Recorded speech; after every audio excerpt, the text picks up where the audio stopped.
नमस्कार दोस्तों, skill India ITI channel में आपका स्वागत है। आशा करता हूँ प्रीवियस जो वीडियो अपलोड किए थे मैंने वो आपको अच्छे लगे होंगे और किसी भी क्वेश्चन में कोई प्रॉब्लम नहीं होगी। यदि तो भी फ्रेंड्स आपको किसी भी क्वेश्चन में प्रॉब्लम हो तो आप बोल सकते हैं और कमेंट कर सकते हैं। मैं कोशिश करूँगा कि उस क्वेश्चन को आपको सही बताऊँ।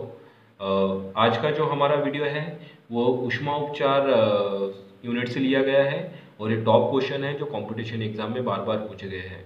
अभी तक दोस्तों आपने चैनल को सब्सक्राइब नहीं किया होगा तो सब्सक्राइब कर लीजिए और बेल आइकॉन को प्रेस कर लीजिए, जिससे आपको आने वाले अपकमिंग वीडियो की नोटिफिकेशन मिलती रहेंगी। और दोस्तों आपको वीडियो अच्छा लगता है तो प्लीज़ लाइक ज़रूर कर दीजिएगा, क्योंकि आपके एक लाइक के कारण मैं बहुत ज़्यादा मोटिवेट होता हूँ और वीडियो बनाने में मुझे खुशी होती है। तो प्लीज़ यदि आपने स्टार्ट कर लिया होगा तो वीडियो को लाइक ज़रूर कीजिएगा। चलिए, आज का हमारा फर्स्ट क्वेश्चन है स्क्रीन पे। स्टील का नॉर्मलाइजिंग का उद्देश्य होता है। स्टील का नॉर्मलाइजिंग का क्या उद्देश्य होता है? ऑप्शन ए दिया है उत्पन्न स्ट्रेसों को दूर करना, ऑप्शन बी दिया है मशीनेबिलिटी में सुधार लाना, ऑप्शन सी दिया है स्टील को सॉफ्ट करना और ऑप्शन डी दिया है टफनेस बढ़ाना और ब्रिटलनेस कम करना। तो इस क्वेश्चन का आंसर हो जाएगा ऑप्शन ए उत्पन्न स्ट्रेसों को दूर करना। बढ़ते हैं अगले क्वेश्चन की ओर। इसमें आपको पूछा गया है कार्बन स्टील के एक पीस को 730 डिग्री सेंटीग्रेड से थोड़ा सा ऊपर गर्म किया जाता है। इसे तापमान पर कुछ घंटों तक रखा जाता है और तब उसे धीरे धीरे ठंडा किया जाता है। इसके लिए कौन सी हीट ट्रीटमेंट विधि प्रयोग में लाई गई है? क्वेश्चन आप समझ गए दोस्तों। तो इसके लिए हम कौन सी हीट ट्रीटमेंट विधि का प्रयोग करेंगे? ऑप्शन ए दिया है normalising, option B case hardening, option C hardening और ऑप्शन डी दिया है एनीलिंग। तो दोस्तों ये जो होता है ये होता है एनीलिंग विधि में। एनीलिंग विधि में क्या होता है, कार्बन स्टील के एक पीस को 730 डिग्री से थोड़ा ऊपर गर्म किया जाता है और इस तापमान पर कुछ घंटों तक रखा जाता है और तब धीरे धीरे ठंडा किया जाता है। तो ये जब सारी प्रोसेस जो होती है वो एनीलिंग विधि में होती है। तो इस क्वेश्चन का आंसर हो जाएगा ऑप्शन डी। अगले क्वेश्चन की ओर बढ़ते हैं। इसमें आपको पूछा गया है हीट ट्रीटमेंट के बाद एक कंपोनेंट क्रैक हो जाता है, इसका संभावित कारण क्या है? जब हम हीट ट्रीटमेंट करते हैं, उष्मा उपचार करते हैं तो जो एक कंपोनेंट है, कंपोनेंट का मतलब यहाँ पे हो गया जॉब, तो क्या हो जाता है वो क्रैक हो जाता है। इसका संभावित कारण क्या है? ऑप्शन ए दिया है इसे लंबे समय तक गर्म किया गया था, ऑप्शन बी दिया है इसे गर्म करने से पहले ही सही तरीके से साफ नहीं किया गया था, ऑप्शन सी दिया है इसे ब्राइन में तुरंत ठंडा किया गया था और ऑप्शन डी दिया है इसे हवा में धीरे धीरे ठंडा किया गया था। तो दोस्तों इस क्वेश्चन का आंसर हो जाएगा ऑप्शन सी, इसे ब्राइन में तुरंत ठंडा किया गया था। और आपको पता ही है कि हम किसी भी जो ज़्यादा गर्म कंपोनेंट होता है उसको हम एकदम से ठंडा करते हैं तो उसमें क्या होती है, क्रैक आ जाती है। तो इस क्वेश्चन का आंसर हो जाएगा ऑप्शन सी। बढ़ते हैं अगले क्वेश्चन की ओर। इसमें आपको पूछा गया है हार्ड किए हुए टूल से इंटरनल स्ट्रेसों को दूर करने के लिए प्रायः हीट ट्रीटमेंट की कौन सी विधि प्रयोग की जाती है? क्वेश्चन एक बार फिर से मैं पढ़ लेता हूँ। हार्ड किए हुए टूल से इंटरनल स्ट्रेसों को दूर करने के लिए प्रायः हीट ट्रीटमेंट की कौन सी विधि प्रयोग की जाती है? ऑप्शन ए दिया है स्टेबलाइजिंग, ऑप्शन बी दिया है एनीलिंग, ऑप्शन सी दिया है नॉर्मलाइजिंग और ऑप्शन डी दिया है टेम्परिंग। तो दोस्तों इस क्वेश्चन का आंसर हो जाएगा ऑप्शन डी टेम्परिंग। बढ़ते हैं अगले क्वेश्चन की ओर। इसमें आपको पूछा गया है स्टील में टफनेस बढ़ाने और ब्रिटलनेस कम करने वाली हीट ट्रीटमेंट विधि को कहते हैं। क्या बढ़ाना है इसमें? ब्रिटलनेस कम करना है और ब्रिटलनेस कम करने वाली और टफनेस बढ़ाने वाली विधि का आपको नाम बताना है। ऑप्शन ए दिया है एनीलिंग, ऑप्शन बी नॉर्मलाइजिंग, सी दिया है टेम्परिंग और डी दिया है केस हार्डनिंग। तो इस क्वेश्चन का आंसर हो जाएगा दोस्तों ऑप्शन सी टेम्परिंग। अगला क्वेश्चन है केस हार्डनिंग की एक विधि में स्टील पर अमोनिया गैस को छोड़ा जाता है, इसे कहते हैं। केस हार्डनिंग की एक विधि है जिसमें क्या किया जाता है, स्टील पर अमोनिया गैस को छोड़ा जाता है, इसे क्या कहते हैं? Option A cyaniding, option B nitriding, option C carburising और ऑप्शन डी दिया है एमोनाइजिंग। तो दोस्तों यह जो विधि होती है इसको कहते हैं हम नाइट्राइडिंग। ऑप्शन हो जाएगा इसका बी। नेक्स्ट क्वेश्चन की ओर बढ़ते हैं। इसमें आपको पूछा गया है साइनाइडिंग और नाइट्राइडिंग निम्नलिखित में से किस की दो विधियां हैं? जो आपको दिया है साइनाइडिंग और नाइट्राइडिंग निम्नलिखित में से किसकी दो विधि है, कौन सी विधि की? ऑप्शन ए हार्डनिंग की, option B case hardening, option C tempering और ऑप्शन डी है नॉर्मलाइजिंग की। दोस्तों आपने यदि मेटल ऊष्मा उपचार अच्छे से पढ़ा होगा, साइनाइडिंग और नाइट्राइडिंग जो है वह है केस हार्डनिंग की दो विधियां है। तो इस क्वेश्चन का आंसर हो जाएगा ऑप्शन बी केस हार्डनिंग। अगला क्वेश्चन है, टूल स्टील को निश्चित तापमान पर गर्म करने के बाद क्विंच क्यों किया जाता है? ऑप्शन ए इंटरनल स्ट्रेसों को उत्पन्न करने के लिए, ऑप्शन बी हार्डनिंग स्ट्रक्चर बनाने के लिए, ऑप्शन सी स्केल को नीचे लाने के लिए और ऑप्शन डी दिया है अपने वास्तविक स्ट्रक्चर में वापस लाने के लिए। तो दोस्तों इस क्वेश्चन का आंसर हो जाएगा ऑप्शन बी हार्डनिंग स्ट्रक्चर बनाने के लिए। बढ़ते हैं अगले क्वेश्चन की और इसमें पूछा गया आपको, एक पंच बिना अलाय वाली स्टील से बना है, हार्डनिंग के बाद उस पर क्रैक आ जाता है, इस क्रैक आने का निम्नलिखित में से कौन सा कारण है? तो दोस्तों क्वेश्चन आप पढ़ लीजिए अच्छे से कि इसमें पूछा गया है कि एक पंच बिना एलॉय वाली स्टील से बना है, हार्डनिंग के बाद क्या हो जाता है, उसके ऊपर क्रैक आ जाता है, इस क्रैक आने का निम्नलिखित में से क्या कारण होगा? ऑप्शन ए दिया है पंच को अधिक समय तक गर्म किया गया है, ऑप्शन बी दिया है पंच को कम गर्म किया गया है, ऑप्शन सी दिया है पंच को बहुत धीरे धीरे क्विंच किया गया है और ऑप्शन डी दिया है पंच को तुरंत क्विंच किया गया है। तो इस क्वेश्चन का आंसर हो जाएगा ऑप्शन बी पंच को कम गर्म किया गया है। बढ़ते हैं अगले क्वेश्चन की ओर। इसमें आपको पूछा गया है धातुओं की हीट ट्रीटमेंट अवश्य होती है, मतलब धातु की हीट ट्रीटमेंट अवश्य होती है।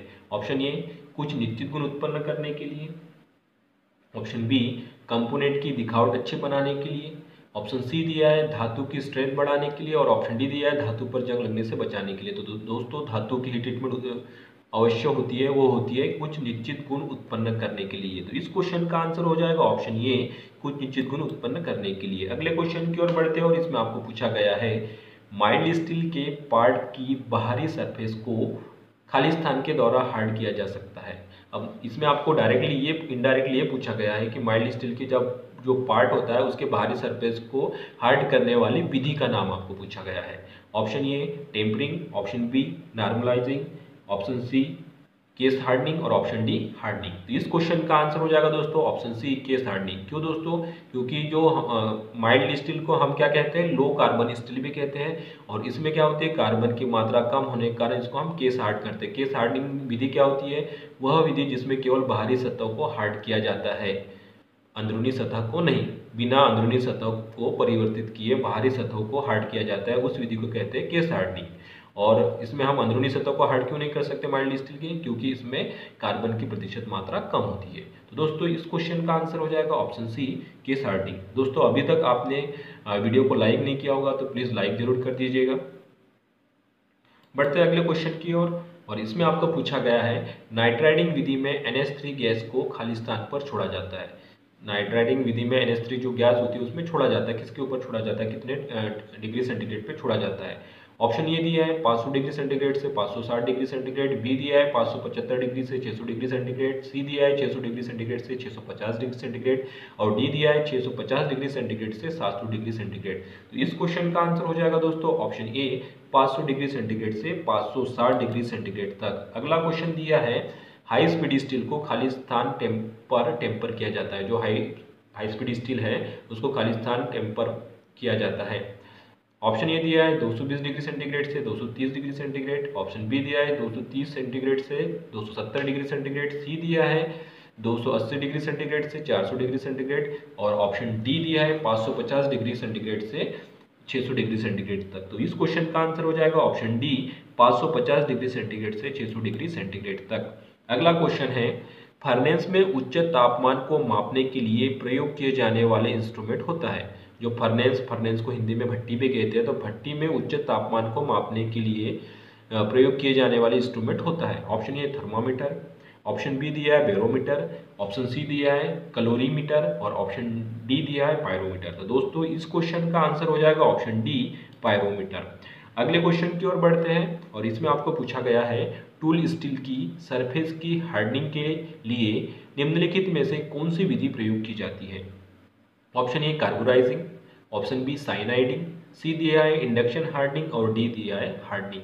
तो इस क्वेश्चन का भी आंसर हो जाएगा friends option C induction hardening.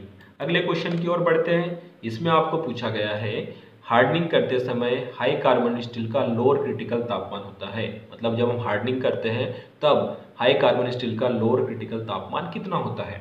Option ये दिया है 960 डिग्री सेंटीग्रेड, बी दिया है 900 डिग्री सेंटीग्रेड, सी दिया है 723 डिग्री सेंटीग्रेड और डी दिया है 560 डिग्री सेंटीग्रेड। तो इस क्वेश्चन का आंसर आप सभी को लगभग पता होगा, आंसर सी 723 डिग्री सेंटीग्रेड। अगला क्वेश्चन है high speed steel milling cutter की लगभग हार्डनेस होती है। ऑप्शन ए 45 HRC, बी दिया है 52 HRC, ऑप्शन सी दिया है 62 HRC और ऑप्शन डी दिया है 75 HRC। तो इस क्वेश्चन का आंसर हो जाएगा दोस्तों high speed steel milling cutter की लगभग हार्डनेस जो होती है वो होती है 62 HRC, ऑप्शन सी। बढ़ते हैं अगले क्वेश्चन की ओर। इसमें पूछा है हीट ट्रीटमेंट का उद्देश्य होता है, ऊष्मा उपचार का उद्देश्य होता है। ऑप्शन ए दिया है स्टील के आंतरिक गुणों को बदलना, ऑप्शन बी दिया है स्टील के आंतरिक रचना को बदलना, सी दिया है कंपोनेंट को दिखावट बदलना और ऑप्शन डी दिया है स्टील के रासायनिक गुणों को बदलना। तो हमेशा आप याद रखिए कि जो हीट ट्रीटमेंट का केवल उद्देश्य होता है वह होता है स्टील के यांत्रिक गुणों को बदलना, ऑप्शन ये। बढ़ते हैं अगले क्वेश्चन की ओर। उसमें पूछा है C50 वाली स्टील के एक कंपोनेंट को 830 डिग्री सेंटीग्रेड पर गर्म किया जाता है, कुछ समय के लिए उसी तापमान पर रखा जाता है और तब तेल में क्विंच कर दिया जाता है। इसे 600 डिग्री सेंटीग्रेड पर फिर से गर्म करके तेल में क्विंच कर दिया जाता है। हीट ट्रीटमेंट की इस विधि का नाम बताइए। अब आपको हीट ट्रीटमेंट की इस विधि का नाम बताना है, कौन सी विधि है। तो ऑप्शन ए दिया है एनीलिंग, ऑप्शन बी नॉर्मलाइजिंग, सी दिया है हार्डनिंग व टेम्परिंग और ऑप्शन डी दिया है केस हार्डनिंग। दोस्तों आपने ऊष्मा उपचार यदि अच्छे से पढ़ा होगा तो इस क्वेश्चन का आंसर आपके लिए ज़्यादा डिफिकल्ट नहीं होगा। तो भी इस क्वेश्चन का जो आंसर होगा वो फ्रेंड होगा ऑप्शन सी हार्डनिंग व टेम्परिंग। बढ़ते हैं अगले क्वेश्चन की ओर। और अभी तक आपने वीडियो को लाइक नहीं किया होगा तो प्लीज़ लाइक कर दीजिएगा और चैनल को सब्सक्राइब नहीं किया होगा तो सब्सक्राइब जरूर कर दीजिए। क्वेश्चन है निम्नलिखित में से क्विंचिंग मीडिया का कौन सा ग्रुप ठंडा करने की दर के क्रम में है, अर्थात धीमे से शीघ्र ठंडा करना। ऑप्शन ए तेल forced air brine solution, option B forced air तेल brine solution, option C brine solution तेल फोर्स्ड एयर और ऑप्शन डी दिया है फोर्स्ड एयर ब्राइन सॉल्यूशन और तेल। तो दोस्तों इस क्वेश्चन का आंसर हो जाएगा ऑप्शन बी फोर्स्ड एयर तेल और ब्राइन सॉल्यूशन। बढ़ते हैं अगले क्वेश्चन की ओर। इसमें आपको पूछा गया है अधिक हैमरिंग के कारण प्रभावित स्टील के इंटरनल स्ट्रक्चर को सुधारने के लिए निम्नलिखित में से कौन सी विधि अपनाएंगे। ऑप्शन ए दिया है हार्डनिंग, बी दिया है एनीलिंग, ऑप्शन सी दिया है नॉर्मलाइजिंग और ऑप्शन डी दिया है टेम्परिंग। दोस्तों क्वेश्चन को आप एक बार और रीड कर लीजिए। क्वेश्चन आपको क्या पूछ रहा है कि अधिक हैमरिंग के कारण प्रभावित स्टील के इंटरनल स्ट्रक्चर को सुधारने के लिए निम्न में से कौन सी विधि अपनाएंगे। तो इस क्वेश्चन का आंसर हो जाएगा दोस्तों ऑप्शन सी नॉर्मलाइजिंग। बढ़ते हैं अगले क्वेश्चन की ओर। इसमें आपको पूछा गया है स्टील के ऑस्टेनाइड स्ट्रक्चर को शीघ्र ठंडा करने पर निम्नलिखित में से कौन सा स्ट्रक्चर बनता है। ये बहुत इंपॉर्टेंट क्वेश्चन है। पूछा है कि स्टील के ऑस्टेनाइड स्ट्रक्चर को शीघ्र ठंडा करने पर निम्नलिखित में से कौन सा स्ट्रक्चर बनता है। Option A pearlite, B cementite, C दिया है मार्टेनसाइट और डी दिया है ट्रस्टाइट। तो इस क्वेश्चन का आंसर हो जाएगा फ्रेंड्स ऑप्शन सी मार्टेनसाइट। अगले क्वेश्चन की ओर बढ़ते हैं और इसमें आपको पूछा गया है निम्नलिखित में से किस विधि को निश्चित तापमान पर गर्म किया जाता है और फर्नेस में ही धीरे धीरे ठंडा होने दिया जाता है। ऑप्शन ए टेम्परिंग, बी दिया है हार्डनिंग, सी दिया है नाइट्राइडिंग और डी दिया है एनीलिंग। तो इस क्वेश्चन का आंसर हो जाएगा ऑप्शन डी एनीलिंग। अगला क्वेश्चन है स्क्रीन पे। इसमें पूछा गया है एनीलिंग का मुख्य उद्देश्य क्या है। जो एनीलिंग होती है उसका मुख्य उद्देश्य क्या है। ऑप्शन ए मशीनेबिलिटी में सुधार लाना, बी दिया है चुंबकत्व में सुधार लाना, सी दिया है हार्डनेस बढ़ाना और डी दिया है टफनेस बढ़ाना। तो दोस्तों एनीलिंग का मुख्य उद्देश्य होता है मशीन एबिलिटी में सुधार लाना, ऑप्शन ये। बढ़ते हैं अगले क्वेश्चन की ओर। इसमें आपको पूछा गया है हीट ट्रीटमेंट के दौरान जब कार्बन घुलकर सॉलिड सॉल्यूशन बनाती है तो उसे कहते हैं। जब हीट ट्रीटमेंट के दौरान जो कार्बन होता है घुलकर सॉलिड सॉल्यूशन बनाता है तो उसे क्या कहते हैं। Option A ferrite, option B pearlite, option C दिया है ऑस्टेनाइट और ऑप्शन डी दिया है सीमेंटाइट। तो दोस्तों इस क्वेश्चन का भी आंसर हो जाएगा ऑप्शन सी ऑस्टेनाइट। दोस्तों जो ये मैं वीडियो बना रहा हूँ उसमें जो क्वेश्चन आ रहा है ये कहीं ना किसी कंपटीशन एग्जाम में आए हैं और ये 100% एक्यूरेट आंसर है। तो भी आपको किसी भी क्वेश्चन में प्रॉब्लम हो तो आप जरूर कमेंट कीजिएगा, मैं उसको सुधारने की कोशिश करूंगा। और अभी तक आपने वीडियो को लाइक नहीं किया होगा तो प्लीज़ लाइक कर दीजिएगा। आज हम जो पढ़ रहे हैं ऊष्मा उपचार के टॉप 40 क्वेश्चन पढ़ रहे हैं, ठीक है। तो बढ़ते हैं अगले क्वेश्चन की ओर। निम्नलिखित में से कौन सा सॉलिड कार्बोराइजिंग मटेरियल है? इसमें से आपको सॉलिड कार्बोराइजिंग मटेरियल बताना है। लकड़ी का कोयला, बी दिया है पेट्रोल, सी दिया है अमोनिया और डी दिया है मिट्टी का तेल। तो इस क्वेश्चन का आंसर हो जाएगा दोस्तों ऑप्शन ए, जो लकड़ी का कोयला है वो क्या है, सॉलिड कार्बोराइजिंग मटेरियल है। अगले क्वेश्चन की ओर बढ़ते हैं। इसमें आपको पूछा गया है कि हार्डनिंग करते समय स्टील को निश्चित तापमान पर गर्म करने के बाद उसे सोकिंग समय दिया जाता है जो कि होता है।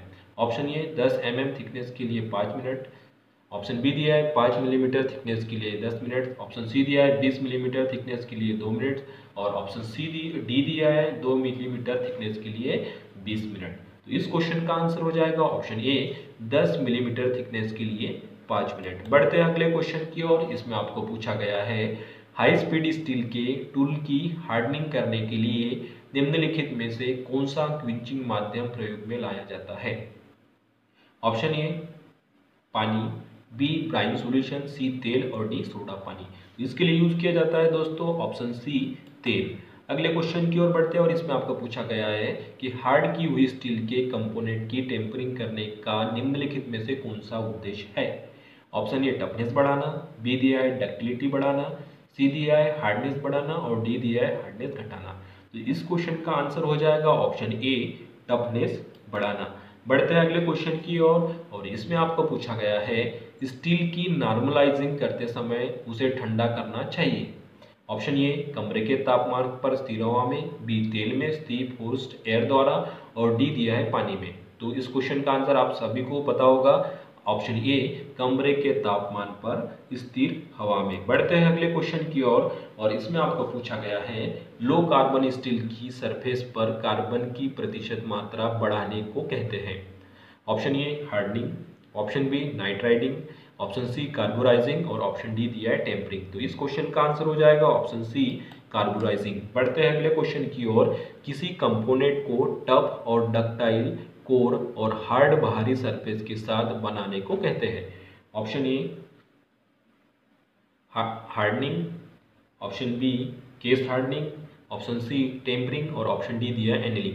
तो इस क्वेश्चन का आंसर हो जाएगा दोस्तों ऑप्शन बी केस हार्डनिंग। बढ़ते हैं अगले क्वेश्चन की ओर और इसमें आपको पूछा गया है स्टील को अपर क्रिटिकल तापमान से लगभग 40 डिग्री सेंटीग्रेड अधिक गर्म करके कमरे के तापमान पर स्थिर हवा में ठंडा करने वाली विधि को कहते हैं। Option A hardening, B annealing, C normalising और डी दिया है टेम्परिंग। तो इस क्वेश्चन का आंसर हो जाएगा आपका ऑप्शन सी नॉर्मलाइजिंग। बढ़ते हैं अगले क्वेश्चन की ओर। इसमें आपको पूछा गया है निम्नलिखित में से कौन सी विधि कंपोनेंट पर स्केल फ्री सरफेस बनाती है? कंपोनेंट पर जो होती है स्केल फ्री सरफेस बनाती है कौन सी विधि है?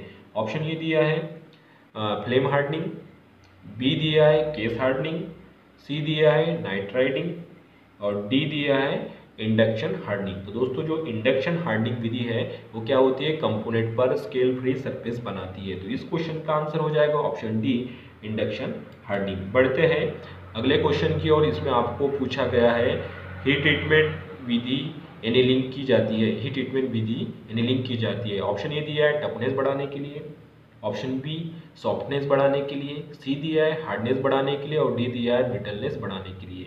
तो इस क्वेश्चन का आंसर हो जाएगा ऑप्शन बी सॉफ्टनेस बढ़ाने के लिए। दोस्तों इसमें हम सभी क्वेश्चन पढ़ रहे हैं आज ऊष्मा उपचार के।